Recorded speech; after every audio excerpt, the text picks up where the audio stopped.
चाचा चौधरी जुपिटर ग्रह पर। एक बार चाचा चौधरी साबू के साथ जुपिटर ग्रह पर गए। वहाँ का सबसे खौफनाक आदमी डमरू सिंह। बाप रे, डमरू सिंह आ रहा है।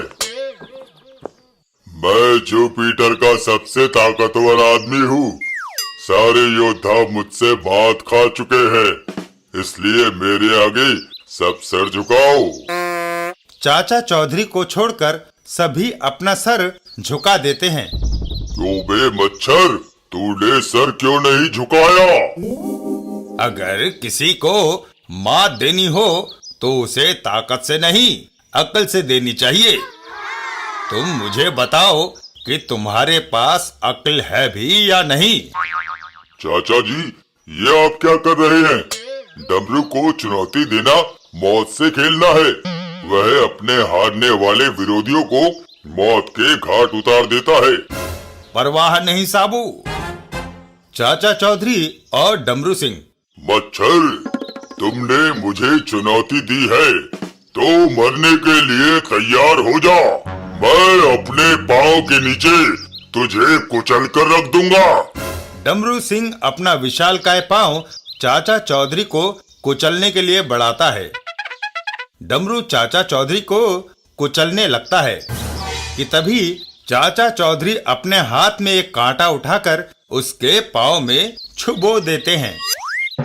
हाय, मर गया। उसने मेरे पाँव में कांटा चुबो दिया।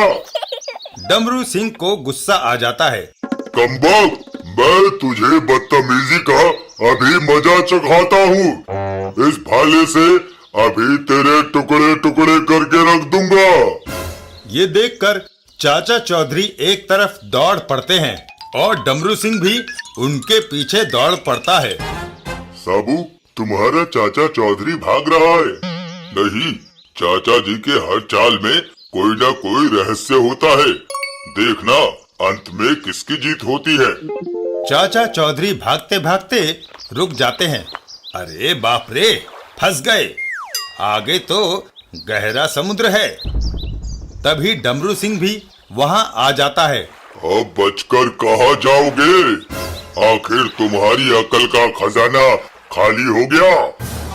मरने के लिए तैयार हो जाओ। 1, 2 और 3। उसी क्षण चाचा चौधरी पैंतरा बदलकर बाएं को सरक जाते हैं। डमरू का वार खाली जाता है।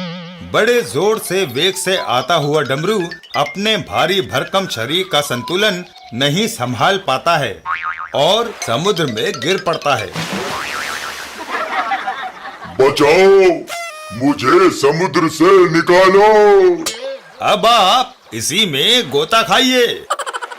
देखा, मैंने कहा था ना कि चाचा चौधरी की हर चाल बड़ी गहरी होती है।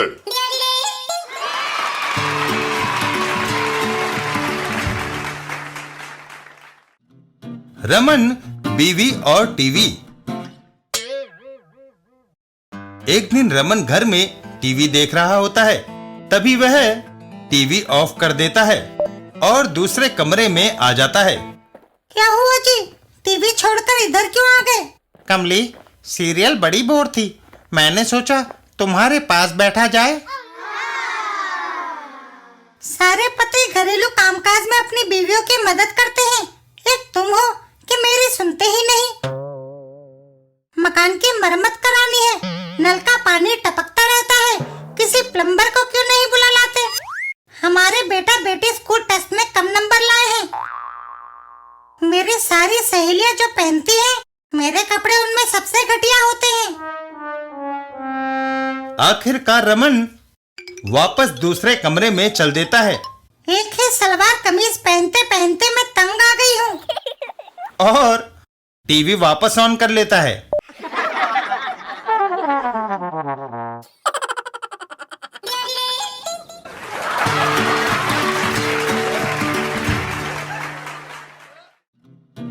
पिंकी का कैमरा। एक दिन पिंकी के घर पर। पिंकी, जब सोफा है तो तुम जमीन पर बैठकर क्यों टीवी देख रही हो? सोफे पर कोई आकर मुझसे पहले बैठ गया था मम्मी। कौन? पूसी है? आज मैं बाजार से तुम्हारे लिए कैमरा खरीद कर लाई हूँ। ये मेरा तुम्हें उपहार है।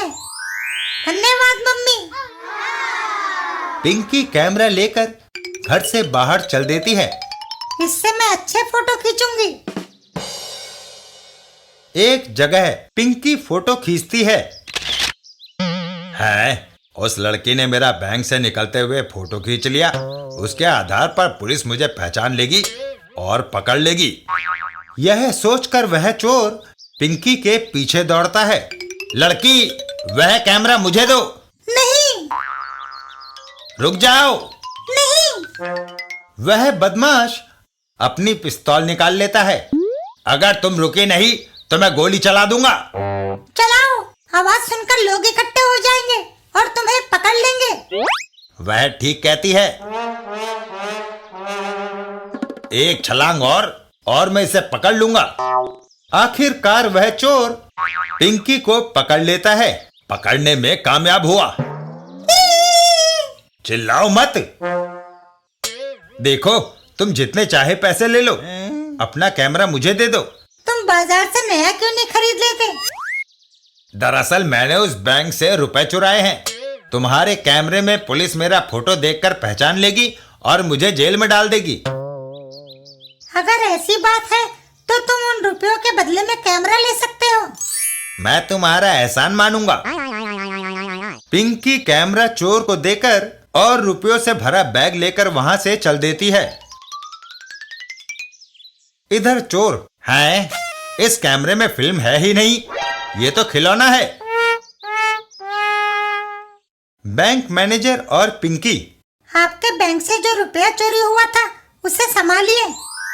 हम तुम्हें कुछ पुरस्कार देना चाहते हैं बेटा, क्या लोगी? एक असली कैमरा।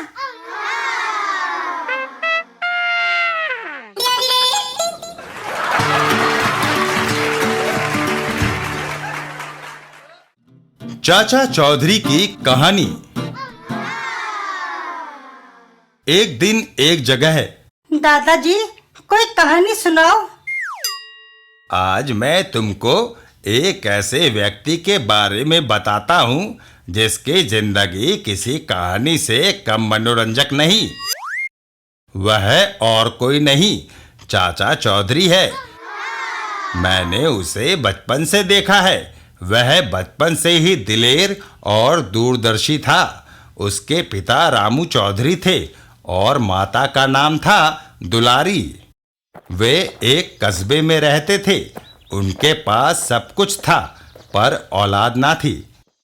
फिर जब औलाद हुई तो 2 जुड़वा बच्चे, एक का नाम छज्जू, दूसरे का नाम छोटू रखा गया।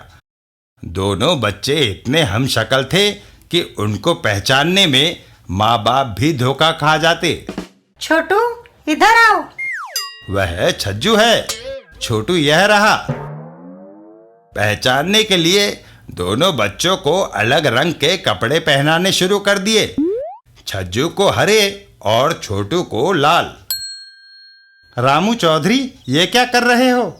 वह भारी बक्से छत पर पहुंचाने हैं, इसलिए मैंने यह तरकीब निकाली है। रामू, तुम्हारे दोस्त ने बुलाया है अभी। बच्चों, मैंने रस्सी मशीन से बांध दी है, हम अभी आए। कुछ देर बाद ही, इस छोकरे को अगर उठाकर ले जाऊं तो फिरौती में काफी माल मिल जाएगा। भैया, मुझे बचाओ, बचाओ। चुप, शोर किया तो। तभी छोटू आकर बक्से से बंधी रस्सी को काट देता है और वह बक्सा सीधा बदमाश के सर पर गिरता है। हाय, मर गया। यही छोटू आगे चलकर चाचा चौधरी के नाम से प्रसिद्ध हुआ। दादाजी, फिर उस डाकू का क्या हुआ? पुलिस ने आकर वह भारी बक्सा हटाया और उसे गिरफ्तार किया। शाबाश छोटू, आज तुम्हारी सूझबूझ की वजह से तुम्हारे भाई की जान बच गई। दादाजी, चाचा चौधरी अर्थात बचपन का छोटू स्कूल जाता था? जाता तो था, परंतु उसने किताबों की बजाय प्रकृति के सीधे अध्ययन को ज्यादा महत्व दिया। इससे उसका सामान्य ज्ञान बढ़ा। उसने देखा कि लकड़ी की बड़ी नाव नदी में तैरती रहती है, जबकि लोहे का छोटा गोला डूब जाता है। इससे उसने यह निष्कर्ष निकाला कि पानी से हल्की चीज तैरती रहती है और भारी डूब जाती है। एक दिन जब वह घर लौट रहा था तो वह छोटू अपने आप को बड़ा तीस मार्का समझता है। हम अभी उसे ठिकाने लगाए देते हैं। लेकिन जरा संभल कर, वह है बड़ा तेज। अरे इस डंडे ने बड़ों बड़ों के होश ठिकाने लगा दिए हैं। दोनों अपनी पोजीशन ले लेते हैं। डंडा छुपा लेता हूं, उसके करीब आते ही वार करूंगा। जैसे ही छोटू नजदीक आया तो मारो। डंडे का वार छोटू ने झुककर बचाया और दूसरे बदमाश की खोपड़ी फूट गई। ओह, तुमने मेरी खोपड़ी तोड़कर रख दी। दोनों तरफ से छोटू पर लपके। डंडे को मारो गोली, इसे दोनों तरफ से टकरे मारकर घायल कर दो। छोटू एक बार फिर बड़ी सफाई से बीच में से निकल जाता है। ओह, ओह। और इस तरह हमारा चाचा चौधरी बचपन से ही खतरों से खेलता आया है। अच्छा बच्चों, अब मेरा आराम करने का समय हो गया है। नहीं दादाजी, हमें चाचा चौधरी की एक और कहानी सुनाओ। अच्छी बात है। छोटू अर्थात चाचा चौधरी जब बड़ा हुआ तो उसे एक शौक बॉक्सिंग का भी था। उसका गुरु था वज्रपति। वज्रपति 150 वर्ष का था। 150? हाँ, वह बड़ा तजुर्बेकार आदमी था। मुक्केबाजी में ताकत इतनी काम नहीं आती जितना कि चौकन्नापन और तेज रफ्तार। एक बार चाचा चौधरी का बॉक्सिंग का मुकाबला हुआ। एक के विरोध में 4 शुरू। बिजली की तरह चाचा चौधरी का हाथ घुमा। ओह ओह आह और चारों विरोधी पस्त हो गए। इतना तेज मुक्केबाज मैंने पहले कभी नहीं देखा। चाचा चौधरी। एक बार चाचा चौधरी कहीं जा रहा था कि उसने एक औरत के चीखने की आवाज सुनी। बचाओ! बचाओ! घबराओ नहीं। क्यों ना पहले मैं तुम्हारी खोपड़ी उड़ा दूं। देखो तुम्हारे पीछे कौन है। चाचा चौधरी का एक जबरदस्त घूंसा। यह बहुत पुरानी ट्रिक है लेकिन हमेशा काम आती है। उठो और मेरे साथ पुलिस स्टेशन चलो। उसके बाद चाचा चौधरी को उम्र कैद हो गई। चाचा चौधरी को उम्र कैद? क्यों? जुर्म तो उस डाकू ने किया था। यह अन्याय है। तभी दरवाजे की घंटी बजी। घंटी बजी। देखो दरवाजे पर कौन है। दरवाजा खोलते ही चाचा चौधरी। हाँ, हम तुम्हारे दादाजी के दोस्त हैं। चाचा जी, जुर्म तो उस डाकू ने किया था, फिर उम्र कैद आपको क्यों हो गई? उस घटना के बाद फिल्मी हीरो हीरोइन की तरह मेरा उस युवती के साथ विवाह हो गया। वह तुम्हारी यह चाची है। क्या यह उम्र कैद ना हुई?